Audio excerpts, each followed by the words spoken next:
तो स्वागत है आपका YouTube चैनल जिसका नाम है गुरुकुल एजुकेशन हब। दोस्तों आज हम सीटेट का मैथ का प्रैक्टिस सेट नंबर 1 स्टार्ट कर रहे हैं।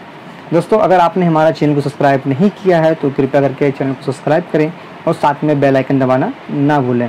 ज़्यादा समय व्यक्त ना करते हुए हम वीडियो को स्टार्ट करते हैं। नंबर 1 क्वेश्चन हमारा है कि प्राथमिक स्तर पर 10 ग्राम बिंदु के खेल, प्रतिरूप इत्यादि का प्रयोग विद्यार्थियों की सहायता करते हैं। किस चीज़ की सहायता करते हैं? ऑप्शन आपके हैं। नंबर 1 मूलभूत संख्याओं को समझने में सहायता करते हैं, या स्थानिक समझ की योग्यता में वृद्धि के लिए करते हैं, या संख्याओं की तुलना के बोध विकसित करने के लिए करते हैं, या फिर परिकलन कौशल के संवर्धन में करते हैं। तो दोस्तों जो आपका इसका राइट आंसर होगा वो हो जाएगा नंबर 2। इसमें जो प्राथमिक स्तर पर 10 ग्राम बिंदु के खेल, प्रतिरूप इत्यादि का प्रयोग विद्यार्थी के समझ के लिए करते हैं, क्या स्थानिक मान की योग्यता में वृद्धि के लिए करते हैं।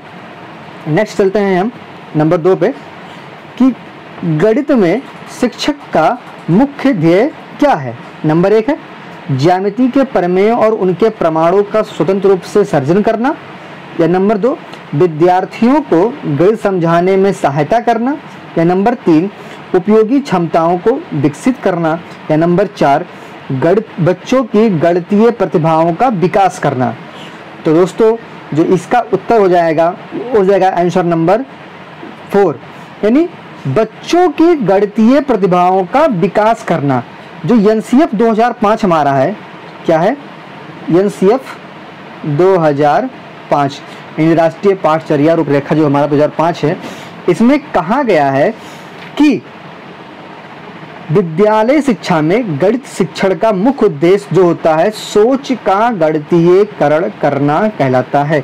ये हमारा एनसीएफ 2005 कहता है। नेक्स्ट चलते हैं हम गणित की पाठ्य पुस्तक में विभिन्न प्रकरणों में खंड अभ्यास को समाविष्ट करने का उद्देश्य क्या है।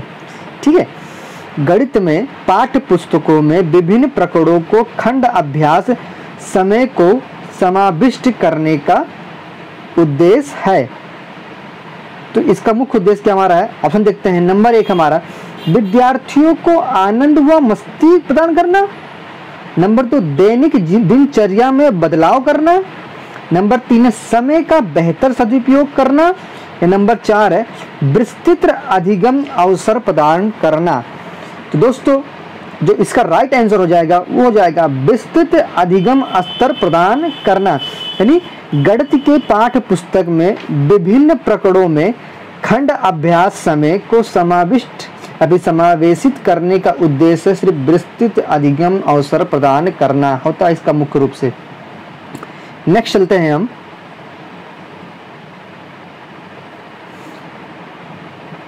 कि प्राथमिक अवस्था में गणित में रचनात्मक मूल्यांकन में अंतर्निहित है। क्या अंतर्निहित है? नंबर 1 है कि अधिगम में असंगति को और शिक्षण के कमियों को पहचानना, यानी अधिगम में असंगति को और शिक्षण की कमियों को पहचानना हो सकता है, या फिर समान त्रुटियों को पहचानना अंतर्निहित है, या फिर क्रिया प्रणाली के ज्ञान और विश्लेषणात्मक प्रतिभाओं की परीक्षा अंतर्निहित है, या फिर विद्यालयों के ग्रेड यानी श्रेणी और रैंक यानी स्थिति को जानना है।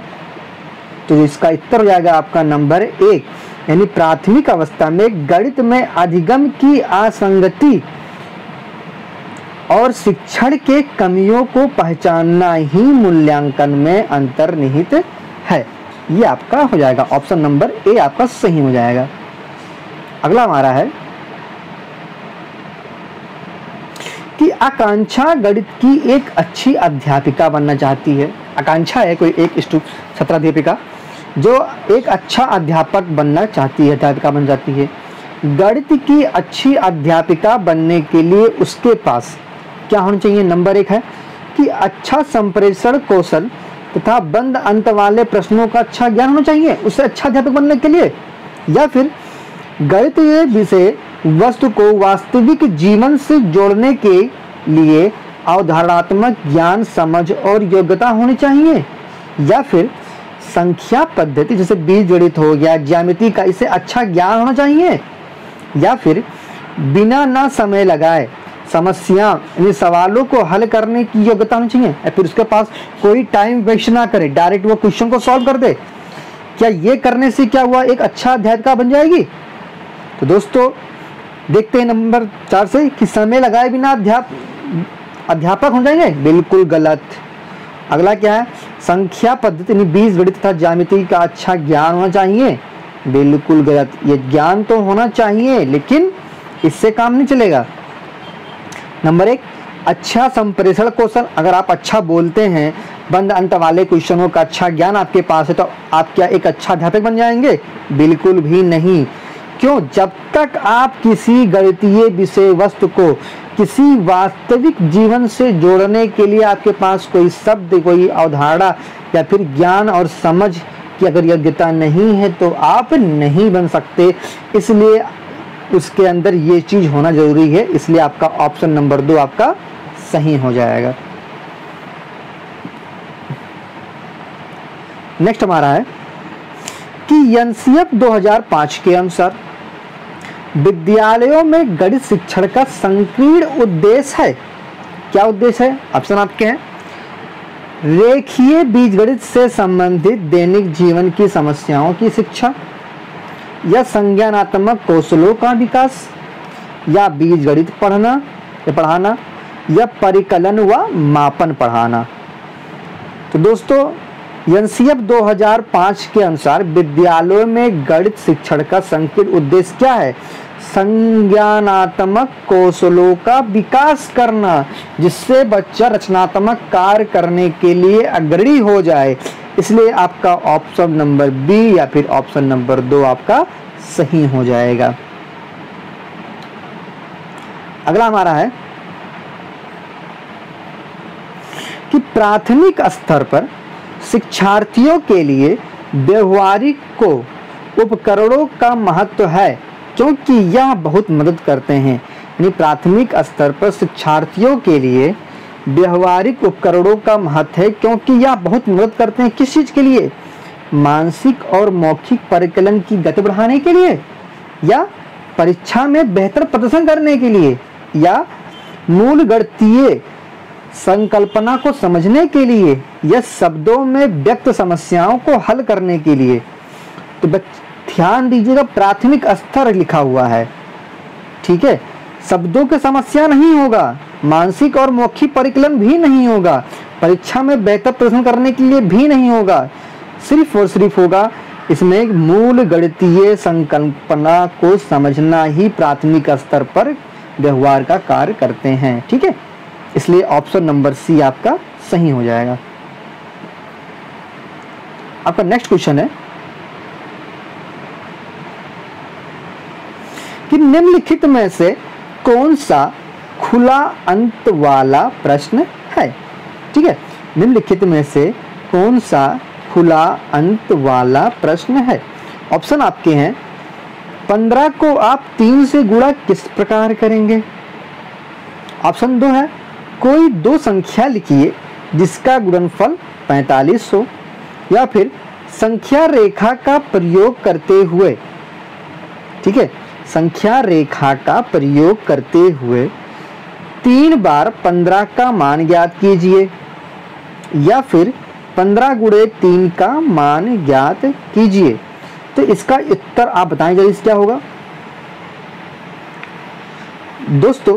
जो इसका उत्तर हो जाएगा, 15 को आप 3 से गुणा किस प्रकार करेंगे, ये खुला हो जाएगा, ठीक है ना।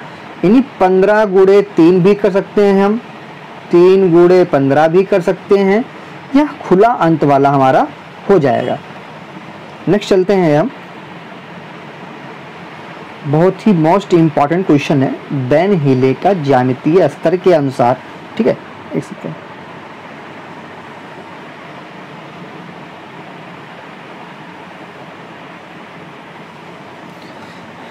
ठीक है। तो हमारा नेक्स्ट कि बेन हीले के ज्यामितीय स्तर के अनुसार जो विद्यार्थी आकृति की दिखावट, ठीक है, आकृति की दिखावट,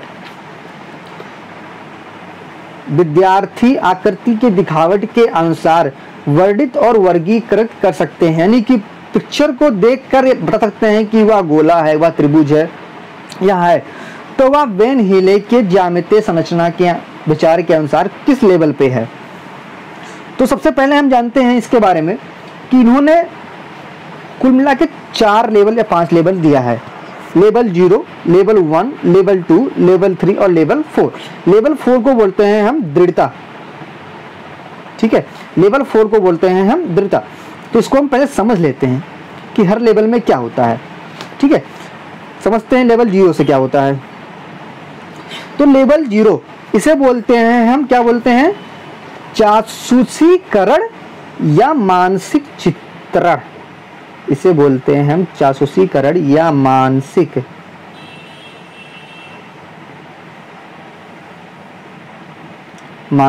चित्रण बोलते हैं इसको हम, ठीक है, मानसिक चित्रण बोलते हैं हम। इसमें क्या होता है, जो बालक होता है वो आकृति के बारे में देख वह सोच सकता है और विभिन्न आकृतियों को वह वर्णन कर सकता है और वर्गीकृत कर सकता है। जैसे अगर गोला देखता है या फिर किसी सिक्के को देखकर बता सकता है कि वह सिक्का है, किसी त्रिभुज को देखकर वह बोल सकता है कि वह त्रिभुज है, चतुर्भुज को देखकर वह बोल सकता है वह चतुर्भुज है। तो यह वेन हीले के नंबर लेवल 0 के अंतर्गत आएगा, ठीक है। लेवल 1 क्या होता है हमारा, इसे बोलते हैं विश्लेषण। इसमें क्या आता है कि गुणों के आधार पर, ठीक है, यह जो होता है वह गुणों के आधार पर वर्गीकृत करता है तथा चित्र बना लेता है। साथ में क्या है, यह संबंध समझ सकता है, लेकिन उस सब के बारे में बता सकता है, लेकिन संबंध स्थापित नहीं कर सकता है। अगर उसे कहूं कि चतुर्भुज क्या है तो वह वर्ग और आयत बता सकता है, लेकिन अगर मैं इनके बीच में संबंध पूछूं तो यह संबंध वह स्थापित नहीं कर सकता है, ठीक है। यह आपका 2 आता है। नंबर 3 क्या है हमारा कि अनौपचारिक, लेवल 2 क्या है, इसमें अनौपचारिक निगमन भी इसे कहते हैं हम। इसमें क्या होता है कि जो बालक होता है वह भाषाई यानी बोलकर समानता या संबंध दे सकता है, पर उसको वह सिद्ध नहीं कर सकता है, किसी भी चीज को सिद्ध नहीं कर सकता, वह लेवल 2 के अंतर्गत आता है। अब हम बात करते हैं लेवल 3 यानी औपचारिक निगमन। इसमें क्या करता है, यह सिद्ध कर सकता है, सभी प्रकार से संबंध भी स्थापित करता है, यह लॉजिकल भी सोचना स्टार्ट करता है। यह जो बच्चा होता है वह क्लास 10वीं तक में आ जाता है। लेकिन जो लेवल 4 है, ठीक है, जो लेवल 4 है जिसको हम बोलते हैं दृढ़ता, इसमें क्या होता है, यह सभी प्रकार से सिद्ध कर सकता है, उसके बारे में लिख सकता है, उसके बारे में सोच सकता है। तो वेन हीले के ज्यामितीय संरचना यह है। तो जो इसका उत्तर हो जाएगा कि विद्यार्थी आकृति के दिखावट के अनुसार वर्णित और वर्गीकृत कर सकता है, तो ऑप्शन नंबर 4 यानी लेवल 0 में है, वह सिर्फ मानसिक चित्रण कर सकता है, ठीक है, मानचित्र कर सकता है। अगला हमारा है, यदि एक शिक्षार्थी पूर्णांकों, भिन्न, दशमलव संख्याओं पर चारों आधारभूत संकृतियां संपन्न कराने में समर्थ है, तो वह विभाजनात्मक अवस्था में है, उपादान अवस्था में है, संक्रियात्मक अवस्था में है या परिमाणात्मक अवस्था में है, ठीक है।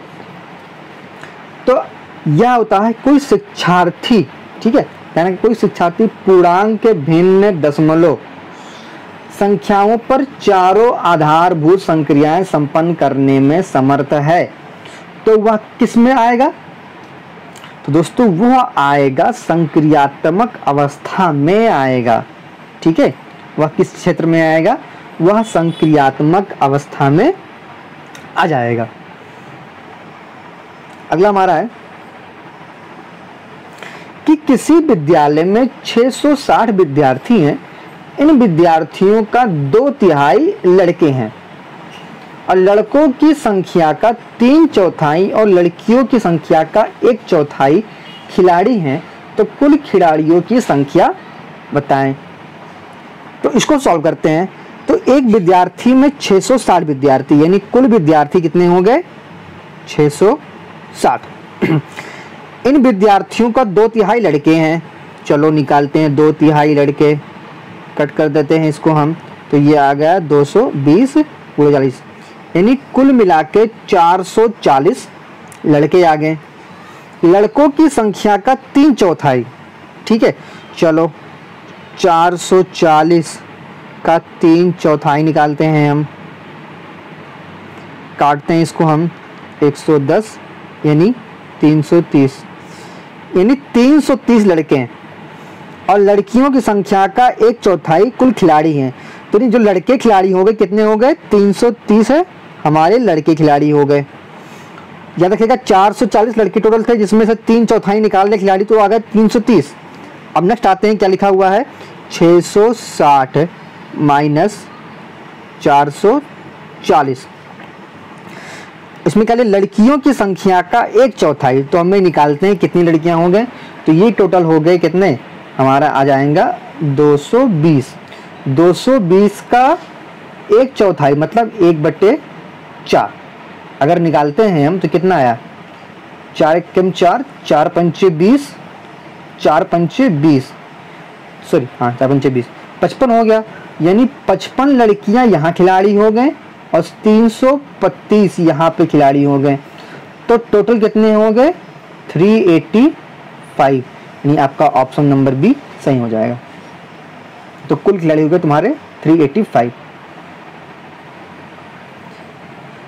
सतत एन व्यापक मूल्यांकन किस लिए आवश्यक है?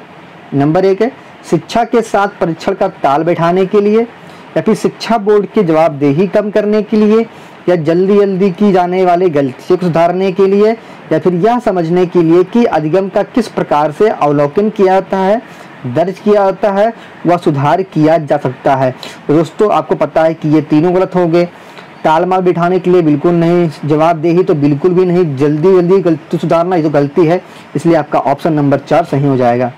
दोस्तों ऐसे ही वीडियो के लिए हमारे चैनल को लाइक करें, शेयर करें, सब्सक्राइब करें। धन्यवाद दोस्तों।